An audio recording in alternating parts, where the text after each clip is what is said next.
नमस्कार.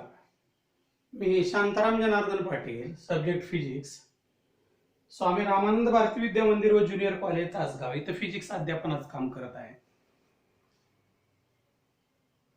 पाठीमागच्या आठवड्यामध्ये हा तिसरा चॅप्टर मी स्टार्ट केलेला आहे, kinetic theory of gases and radiation.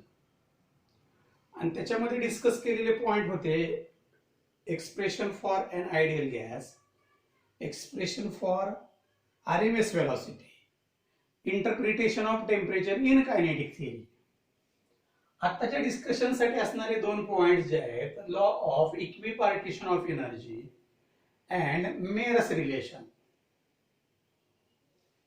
आता गॅस ज्यावेळी मूव्ह होतो 3 डायमेन्शन मध्ये, if it is moving along positive direction of x axis, suppose single molecule, then its kinetic energy.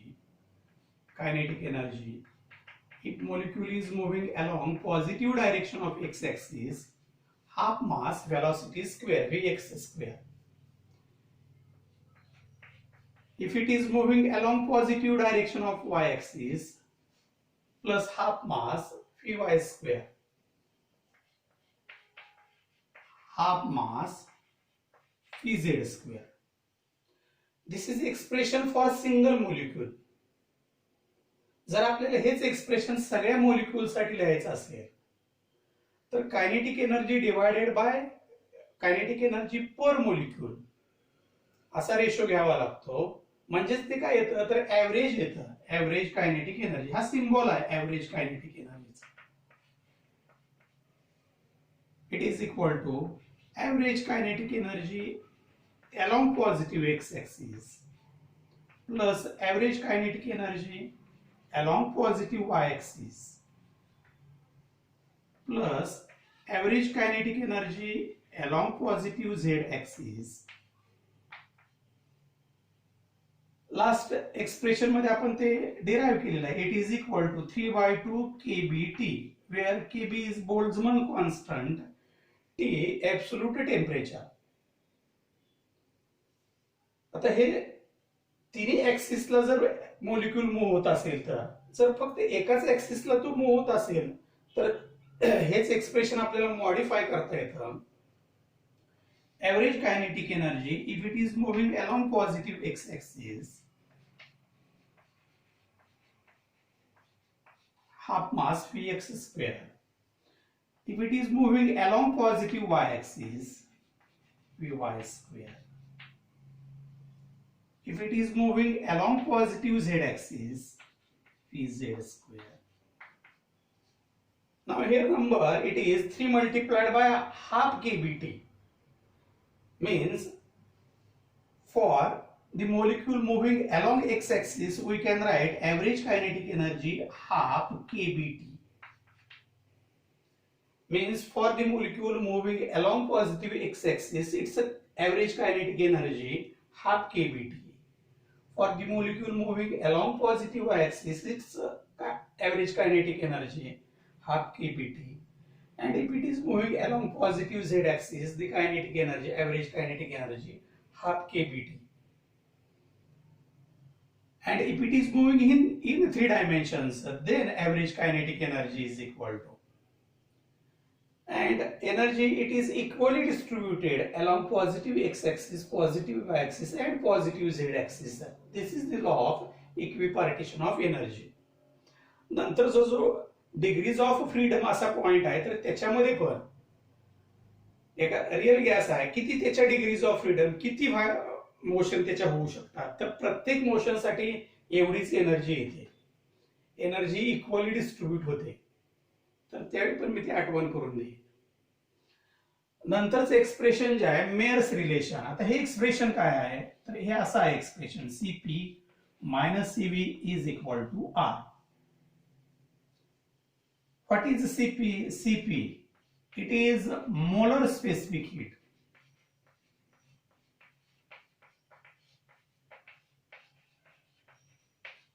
at constant pressure.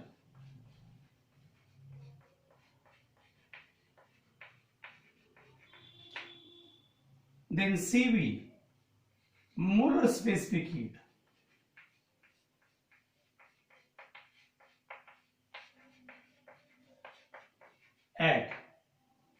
Constant volume.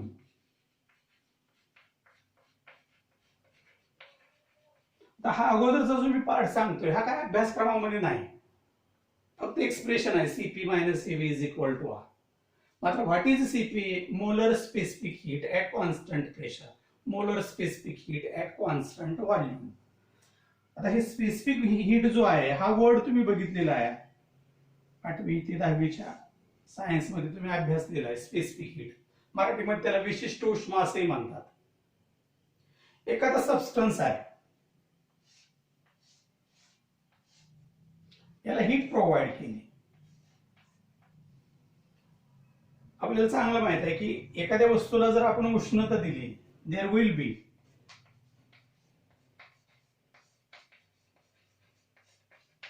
त्याचं temperature rise होतं. मग दिलेली heat किती आहे? प्रोव्हाइड केलेली heat Q is equal to mass of the substance multiplied by its specific heat multiplied by rise in temperature. आता इथं yes आणि इथं सीव्ही किंवा सीपी, तर ह्या दोन टर्म वेगळ्या आहेत. म्हणजे ही पण स्पेसिफिक हीट आहे, ही पण स्पेसिफिक हीट आहे. मात्र ही टर्म कधी वापरायची किंवा या दोन्हीमध्ये काय रिलेशन आहे ते नंतर येतं. मग याच्यामध्ये आपण जर एस साठी इक्वेशन लिहिलं, S is equal to Q divided by M into T. जर मास घेतलं युनिट, टेम्परेचर घेतलं युनिट, तर एक्सप्रेशन आपल्याला असं लिहिता येतं specific heat is equal to heat. Heat आहे, कोणती हीट आहे? तर जो सबस्टन्स ज्याचं युनिट मास आहे आणि त्याचं टेम्परेचर 1 केल्विन इन्क्रीज केलं तर ती जी हीट आहे ती म्हणजे स्पेसिफिक हीट. आता सॉलिड साठी आणि लिक्विड साठी त्याची व्हॅल्यू एकच असते, मात्र गॅसेस साठी त्याची व्हॅल्यू एक असत नाही. का? तर गॅसेस साठी if heat is provided then its temperature will rise, there will be rise in temperature as well as. आता हा कंटेनर दाखवलेला आहे बघा, हे सिलेंडर आहे, त्याला हा पिस्टन प्रोव्हाइड केलेला आहे, हे पण फिगर तुम्ही बघितलेलं आहे, आणि याच्यामध्ये गॅस फिल केलेला आहे आणि याला हीट प्रोव्हाइड केली. आता हीट प्रोव्हाइड केल्यानंतर त्याच्यातले 3 फॅक्टर्स वाढतात. टेम्परेचर इन्क्रीज होतं, प्रेशर इन्क्रीज होतं, व्हॉल्यूम इन्क्रीज होतं. मग रेफरन्स साठी आपल्याला दोन्ही पैकी प्रेशर किंवा व्हॉल्यूम हा कॉन्स्टंट ठेवावा लागतो. समजा प्रेशर कॉन्स्टंट ठेवलं, हीट प्रोव्हाइड केली, टेम्परेचर राईज झालं, व्हॉल्यूम इन्क्रीज झाला, व्हॉल्यूम चेंज झाला, कॉन्स्टंट काय राहिलं?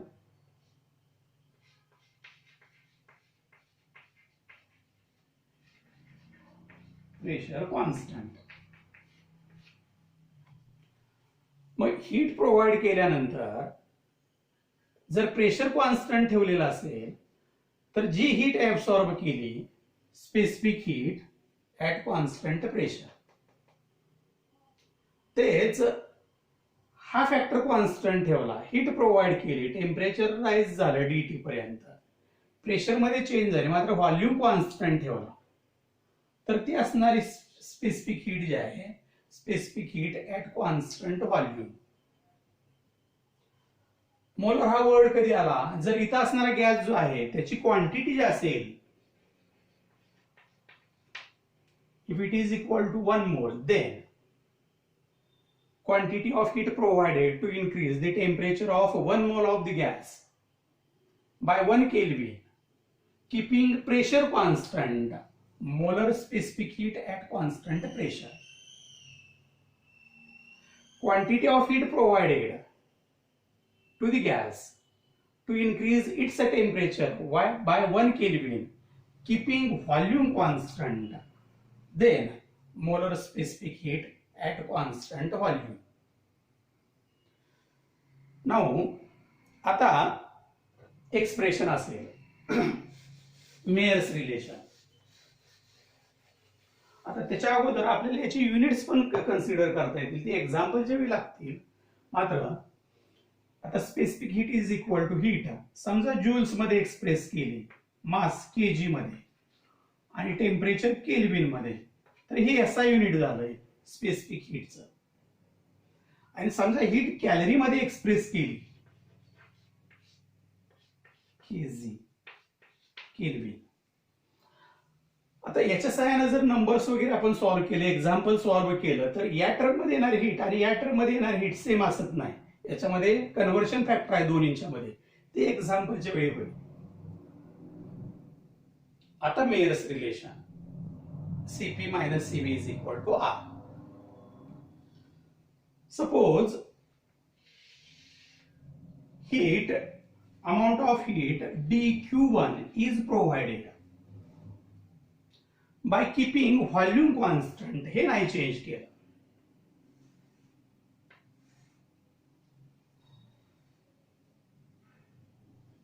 Then its internal energy means temperature will increase, means its energy, internal energy will increase, and heat provided it is equal to, now volume is kept constant, then heat absorbed or heat required, it will be specific heat at constant volume.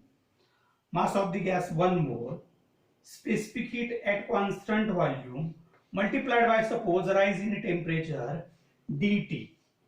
dQ1 is equal to Cv dt. Then suppose another heat dQ2 is provided, it is equal to, now here pressure of the gas is kept constant, however the temperature will raise up to dt. म्हणजे काय, तर pressure constant ठेवलेलं आहे, मात्र temperature जे आहे DT पर्यंत, DT न राईज झालेला आहे, हीट प्रोव्हाइड केली. आता व्हॉल्यूम कॉन्स्टंट नसल्यामुळं हा पिस्टन जो आहे हा बॅकवर्ड डायरेक्शनला मूव्ह होईल आणि काही वर्क होईल त्याच्या सहाय्यानं इथं एअर वरती against atmospheric pressure. Means its internal energy increases का, टेम्परेचर राइज झालं, and some external work is done, it is equal to, it is Cv dt, it is Cp dt. आता हे सिंप्लिफाय केल्यानंतर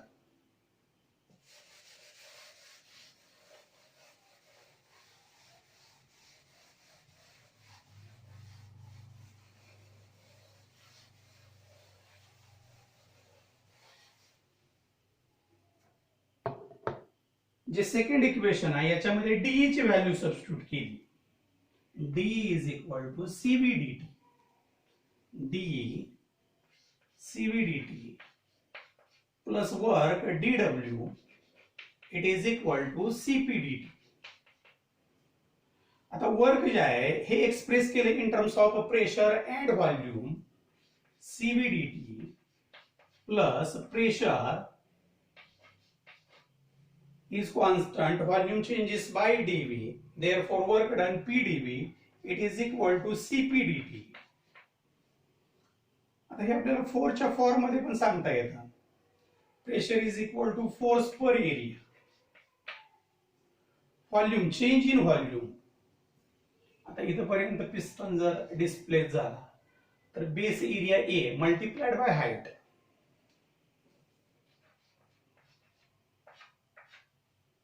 it is equal to F into H, means force into displacement. This is the work. Cv dt plus Pdv is equal to Cp dt.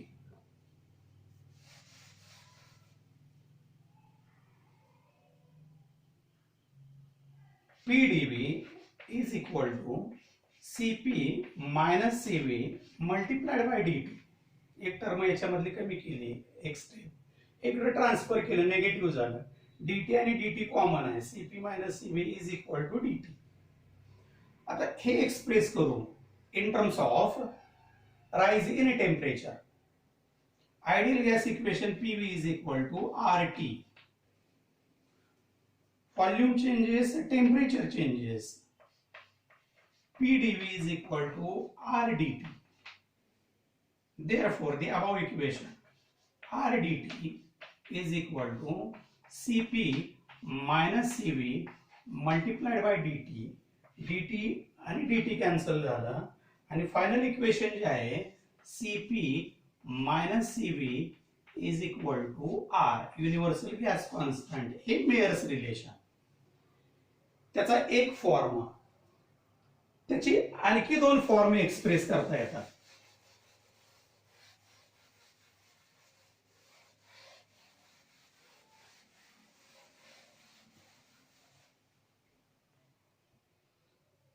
जर सबस्टन्सची amount unit मास consider केली आणि त्यावेळी specific heat define केली तर ती स्पेसिफिक हीट एस सिम्बॉलच्या साइन आणि त्याला म्हणायचं principal specific heat.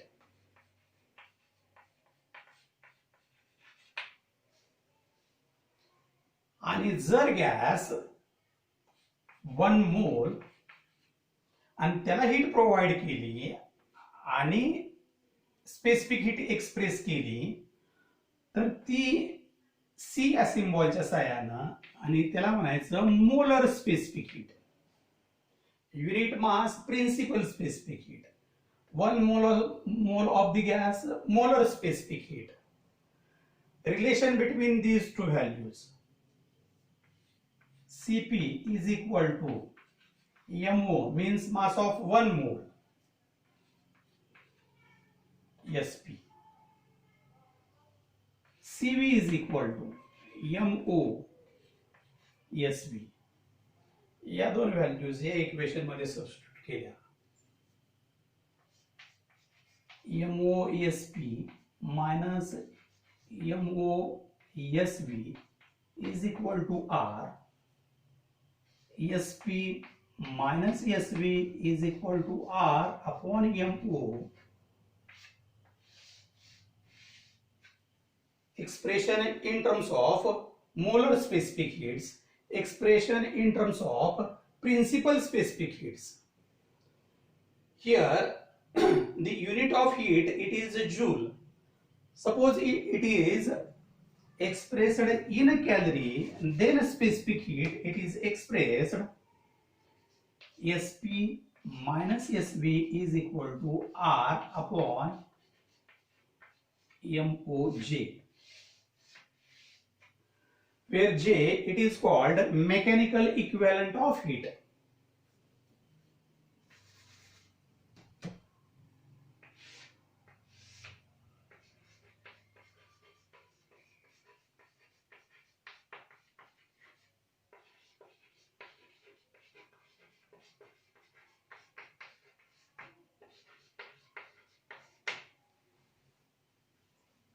Cp minus Cv is equal to R.